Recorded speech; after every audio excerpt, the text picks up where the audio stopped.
The Learning Pod.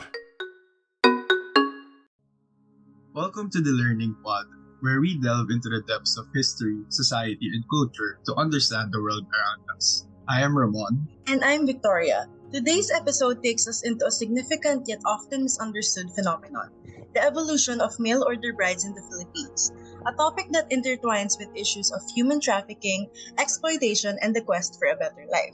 It's a journey that not only tells the stories of countless Filipinas, but also opens up conversations about the global dynamics of gender, economics, and power. So let's get started. Before we get our insights from our guests in this podcast, let us first give a short history of mail order brides. Mail order brides started back in the colonial American period, where men from Europe would find their wives in the New World. Men from Europe would migrate to the New World and post adverts of them finding wives, and women from England, Scotland, and Ireland would find these adverts. Transitioning to the 19th century America, this phenomenon gained more traction in this period as settlers moved from westward of the country. Men would often have a hard time finding wives due to the gender imbalance, and they would often seek women from the east of America through various adverts. Another period of history of this phenomenon is the Russian Empire in Asia, where this phenomenon reaches countries such as Russia and other Asian countries. It started to expand in the 19th and 20th century, where Russian men would find women from other regions within the empire due to women's scarcity due to the demographic imbalances. Asian countries such as China, Japan, and Korea searched women through their neighboring countries due to cultural, social, or economic reasons. Lastly, in the 20th century, the mail order bride industry grew more due to the introduction of the internet, where it is made easier for people to connect through various online platforms. This practice has faced many criticism and controversy due to exploitations, human trafficking, and potential for abuse. As of today, the mail order bride is still used, but it is more commonly referred to as international dating or international matchmaking. This type of dating setup can either be successful or may face challenges such as cultural differences, language barriers, and legal complexities. Mail order brides still remain a debatable topic due to its scrutiny in many countries. The societal, psychological, and economic impact on the families left behind was profound. Families saw these arrangements as opportunities for upliftment, not fully grasping the potential dangers their loved ones face. And the dangers were real. Joining us today is Professor Avenier, a renowned sociologist with extensive research on gender studies and human trafficking. Professor Avenier, welcome to the Learning Pod. Thank you for having me. It is critical to discuss these topics openly to foster understanding and change. Professor, we've talked about the evolution of mail order brides in the Philippines. Could you help us understand the deeper implications, economic, social, and psychological, on the families and especially the victims? Absolutely. First, it's important to recognize the economic desperation that often underlies a woman's decision to become one of them or to become a mail order bride. If we look into the economic pressure that these women are put in, like living off minimum or no wage at all, poor healthcare system, and no educational background, it is understandable why they would resort to drastic measures. That is scary. Well, it is, and with this economic pressure comes with the risk of exploitation and abuse. They are unfortunately marrying strangers. Many of these women find themselves in foreign countries that is isolated and limited with legal protections due to multiple reasons such as language barriers and psychological fear. These can lead to significant mental health issues, including depression and anxiety. And to add to that, they're often dependent on their husbands, not just financially, but also for their legal status. This dependency can trap them in abusive situations, feeling that they have no way out without jeopardizing their family's well-being back home. There are also effects on these families, which is also another topic at large. Now, the strategic entrapment of foreigners entails a psychological toll on women. Hence, when they are faced with challenges, it is easier to stay silent. Now we are seeing a domino effect on these brides. How does the mail order bride increase human trafficking and prostitution? The scary thing about this is that the line between voluntary mail order marriages and coercive human trafficking can be incredibly thin. That's why some are prone to being coerced or manipulated. Education and awareness are significant keys to preventing exploitation. That's why the burden does not only lie on the victims, nor the culture, or even the society. We need to have strong regulations in place that protect these who are blinded by these advancements. They are just not stories of failed marriages. They are also modern day slavery as evident with human rights violations. Professor Avenir, thank you for providing such deep insights into the complexities of this issue. Thank you, The Learning Pod, for shining a light on this topic. It's really only through understanding that we can hope to make a difference. To our listeners, please don't forget to avail Professor Avenir's recent publication on mail order brides entitled Veils of Hope, Unveiling the Hidden Lives of Mail Order Brides. Thank you again, Professor Anne.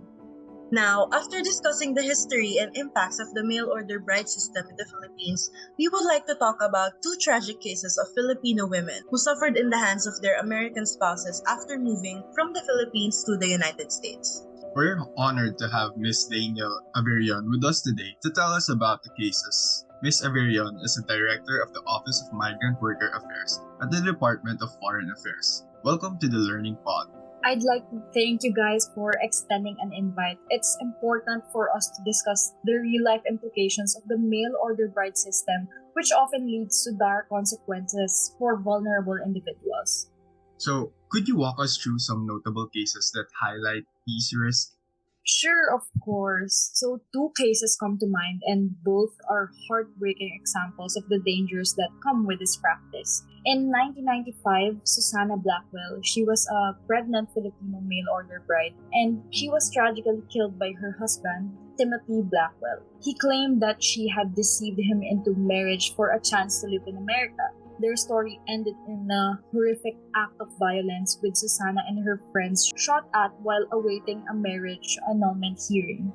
That's truly disturbing. So, how about the other case that you mentioned? So this time in 2019, it's quite a bit recent, we witnessed another devastating incident involving Jepsy Amaga Kalumi. She met her husband Dane Kalumi through an online dating website and moved from the Philippines to the US in hopes of a better life. Sadly, her husband took her life in 2019 and her body remains unfound to this day. These stories are deeply unsettling. It's clear there are significant risks associated with the mail order bride system. Could you elaborate on why this system persists and its connection to human trafficking? So certainly, the mail order bride system preys on vulnerable individuals, often from impoverished backgrounds, who see it as a means to escape poverty. However, what they don't realize is that they're being exploited and trafficked. Many are coerced into marriages under false pretenses and subjected to abuse and exploitation once they arrive in their new country. It's a stark reality that truly needs to be addressed. So, what steps is the DFA taking to combat human trafficking, particularly within the context of the mail order bride system? So, we are working diligently to crack down on human trafficking in collaboration with international partners and law enforcement agencies. So, this includes raising awareness about the dangers of the mail order bride system and providing support services for the victims. And finally, of course, strengthening regulations to prevent exploitation and abuse. That's commendable work, Ms. Averion. It's crucial to tackle these issues head on and provide support for those who have been affected. Thank you for joining us today and enlightening us on this important topic. Of course, thank you guys for having me. It's been a pleasure to discuss these critical issues with you both. Now, moving forward for our next guest, we are honored to have attorney Julia Ambat, a renowned international attorney with expertise in human rights and migration law, as we discuss steps to address the potential for exploitation and abuse related to international matchmaking. Good day, attorney. Thank you very much for having me. It's a pleasure to be here and shed some light on this important issue. Attorney, could you kindly provide more information about the Anti-Mail Order Spouse Act and how important it is to stop exploitation in the field of international matchmaking, particularly mail order brides? Absolutely. The Anti-Mail Order Spouse Act, or Republic Act 10906, is a crucial legislative measure implemented here in the Philippines to combat the exploitation and abuse associated with mail order brides. This act aims to protect individuals, particularly Filipino women, from being subjected to fraudulent and exploitative marriages arranged through international matchmaking services. That's really interesting. Could you elaborate on the specifics of this act and how it really works in reality? Certainly, the Anti-Mail Order Spouse Act mandates stricter regulations and oversight of international matchmaking agencies operating within the Philippines. It requires these agencies to adhere to specific guidelines, such as conducting thorough background checks on both parties, ensuring informed consent, and providing comprehensive information about rights and obligations to potential spouses. It seems like a thorough strategy for handling the difficulties involved with international matchmaking. So, how successful has this act's practical implementation been? Although the Anti-Mail Order Spouse Act is a major step in the right direction in protecting the rights of those who are most in need of protection, its success depends on how well it is implemented and how well government, law enforcement, and civil society organizations work together. Although obstacles including resource constraints and cross-border jurisdictional problems may prevent the Act's full implementation, continuous attempts are being made to bolster enforcement protocols and increase public awareness of its provisions. Thank you for providing insights into the Anti-Mail Order Spouse Act, Attorney Ambat. It's clear that legislative measures play a crucial role in protecting individuals from exploitation and abuse in the context of international matchmaking. My pleasure. Legislative measures like the Anti-Mail Order Spouse Act are essential tools in combating human trafficking and exploitation, and it's imperative that we continue to work towards their effective implementation and enforcement. Absolutely. So, thank you once again for joining us today. Thank you so much to the Learning Pod for having me. And there we have it, everyone. What a really interesting topic we discussed today. Do you have any thoughts on this, Victoria? I do. As both a Filipino and a woman, it's unfortunate to see my fellow Filipino women being treated like this, as mere objects. Actually, it's not just Filipino women, even in different parts of the world. It's really sad to see how this is the reality that a lot of women face, especially those who have no other means to provide for themselves or to have a normal life in general. To be honest, before we delved into this topic, I didn't know mail order brides were a thing. Me too. It's shocking to see how this is a reality with many women in different countries, not just in the Philippines. But as we discussed earlier, some of these women don't have a choice either. They have no other sources of income, which is a huge factor in why they participate in these. To us, it may be exploitation, but to them, it's a last resort to wanting a better life for themselves in an era where globalization has made advancements on different aspects of our lives. You're right. There's no denying that there are a lot of positive effects of globalization. All the technology we have right now, the way we can travel to other countries, and even culture. These are some of the good things we got from globalization. But then again, there are also negative effects, such as the topic that we discussed today. And with the internet, who knows if this kind of trafficking exists there? With so many things you can do on the internet, it's truly possible, especially with the existence of online dating. Yeah, and speaking of online dating, with the trend of Filipinos looking for a fam to date could also be a potential reason for mail order brides adapt to the traffickers to manipulate those who wish to look for an affam or foreigners to date. I see what you mean. It's unfortunate that we could still be targeted, which is why all of us should be wary of how we interact with the online dating platform or online in general. Social media could be a factor in this as well. It's easy for anyone to create an account and especially a fake one. So we should be careful in choosing who to interact with, especially in sharing details.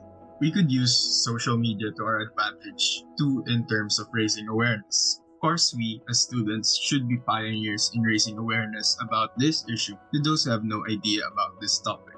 By shedding light onto victims like Susanna and Jepsy, we'll be able to show the negative implications that mail order brides have so we can warn others to be careful. I like that idea. To our listeners out there, I hope this episode serves as an inspiration to become the voices for victims like Susanna Blackwell and Jepsy Amaga. And that concludes today's episode. Thank you for joining us on this journey through a complex and very informative topic. We hope it's been as enlightening for you as it has been for us.